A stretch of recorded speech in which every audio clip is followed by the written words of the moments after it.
Is popping, everybody? Bailey Strasser here, and another episode of Wisco Sports Weekly late at night because the Packers just finished the Sunday night football game and they officially have beaten the Pittsburgh Steelers. Final score 35-25. And what can you say but outstanding game played by the Packers.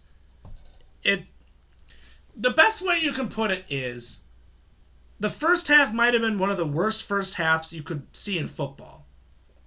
McManus couldn't hit his kicks, and I was gonna say maybe he should have gave him another week. People were dropping passes. The Packers couldn't convert on third down. Nothing was going right. Then on the defensive side, everything was going. The Pittsburgh was going right down the field. Their kicker was just hitting field goals like crazy. Penalties on Nixon was just getting killed. You know? And then they got their moments, you know, and I really hope that LaFleur, when I said at halftime, I'm like, I hope LaFleur can just get these guys so fired up they need to come into it. And I said, because Pittsburgh's got the ball back.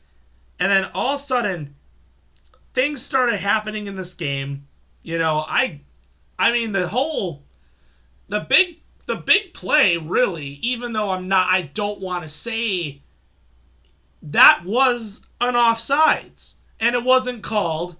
And yeah, that was yeah, I will say it.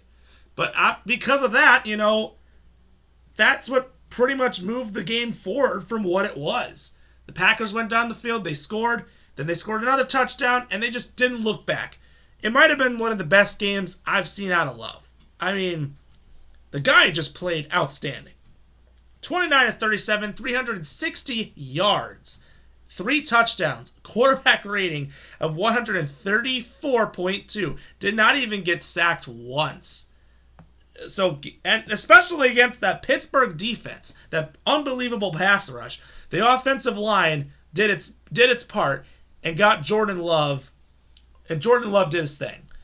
Running game, surprisingly, it was not Josh Jacobs who led the way with rushing yards. He had 13 carries for 33 yards, a touchdown, and 3 catches for 12. But shockingly, it was Emmanuel Wilson who led the way, 11 carries, 61 yards, and 3 catches for 26. And that's what's pretty crazy. Tucker Kraft gets my game ball today, even though I'd say, yeah, Jordan Love definitely was the best player of the game. I give my game ball to Tucker Kraft. 7 catches, 143 yards, and 2 touchdowns. He is starting to look like a premier tight end. You might as well say he's the best tight end in football for National Tight Ends Day. But he came through. And welcome back Christian Watson. 4 catches, 85 yards for him. It's good to have him back. 3 for 44 for Romeo Doubs. 3 for 79 for Malik Heath. And a catch for 8 yards for Savion Williams. That was it for a touchdown. His first career touchdown for the rookie out of TCU. That was pretty outstanding. But again, you got to be happy. On the defensive side, Xavier McKinney led the way with 7 total tackles. Javon Bullard and Isaiah McDuffie had 6. Nixon Cooper Walker had 5.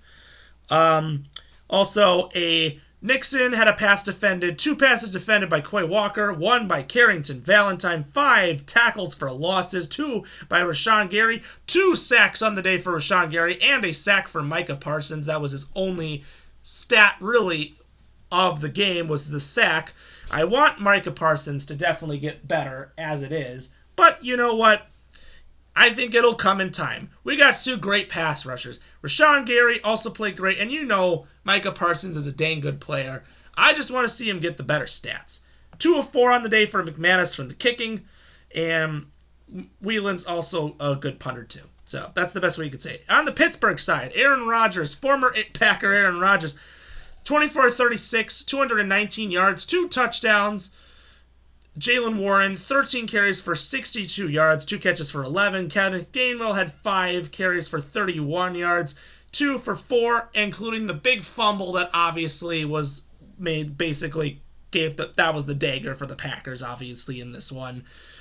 Roman Wilson, 4 catches for 74 yards and a touchdown for him. DK Metcalf had 5 for 55 in the other touchdown. Kelvin Austin, 4 for 28, 2 for 17 for Jonnu Smith, 3 for 13 for Pat Freiermuth with a catch for 13 for Skoranek. And not really much from everybody else. Peyton Wilson had 9 tackles. Cameron Hayward had 6. TJ Watt had 6. Surprisingly, no sacks for TJ Watt. And Chris Boswell managed to hit 4 for 4. 3 of those kicks from over 50 yards. He's a dang good kicker. Got to admit that. And that's that. Green Bay Packers, despite the terrible first half, I think they just said, sometimes bad things can happen in life, but you know what you got to do? You got to look forward. You got to say, you got to move on. Pretend it didn't happen.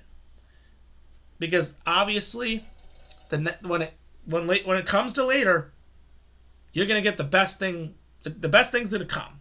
And that's what matters. Waking up today was like, we're actually facing Aaron Rodgers today. You know, I remember when we had to face Brett Favre when he came back to Lambeau Field. You know, twice. We had to face him twice, you know, because he was a Viking. And it was toxic. This was different. You know, I wish this game was in Lambeau Field. I think it would have had an absolute significance. But, boy, we haven't won in Pittsburgh, I guess, since the 70s. The last time we won in Pittsburgh was when Bart Starr was the quarterback. I didn't even realize how long it's been. I guess you can say that Pittsburgh fans should hate Aaron Rodgers more than they already do, because honestly, I don't know what to say. Jordan Love is our guy. You know, I miss Aaron Rodgers. I'm thankful for what he did. And even if they would have lost today, I would have been saying the same exact thing. I'm thankful for what Aaron Rodgers has done for us.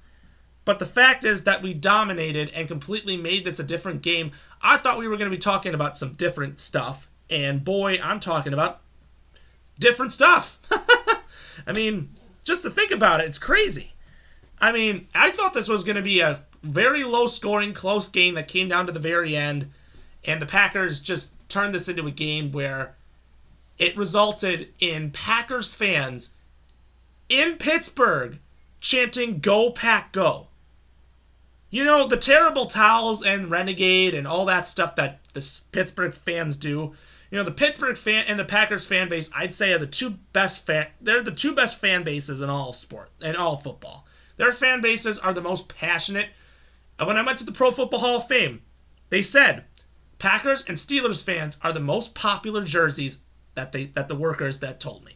And I believe that. I believe that totally. To hear "Go Pack, go" chants in a place like Pittsburgh is insane. I have no words. But my goodness, I am so happy for the Packers.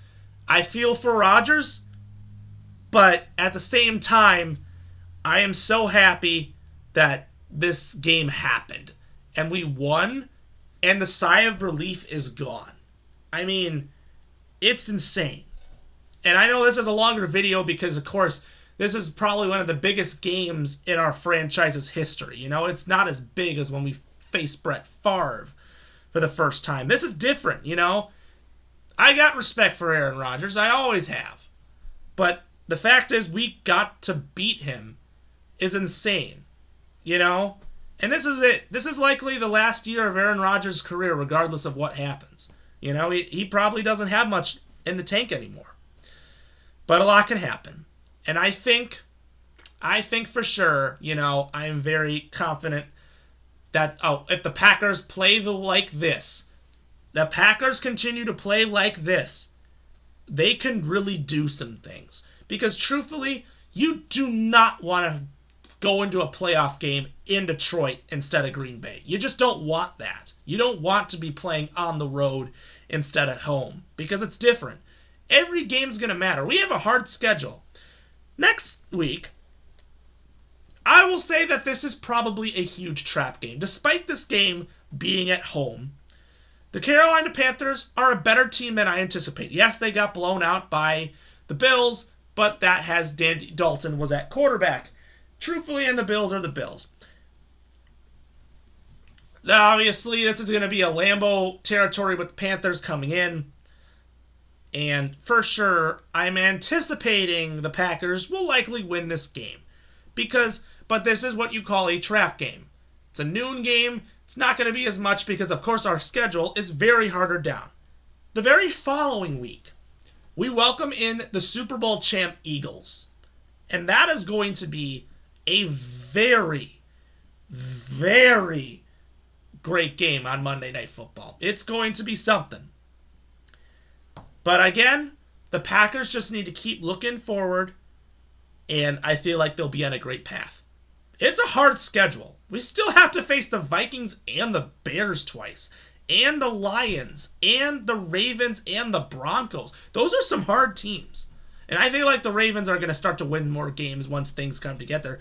And the Broncos, in my opinion, they are a team to beat. So again, there's a lot to be determined, But I am proud that the team keeps on prevailing each week. It's going to be tough. 5-1-1, it's a great position to put yourself in going forward. So, without further ado, if you like what you see, subscribe below, comment with your thoughts, and as always, we will see you next time. Go Pack Go.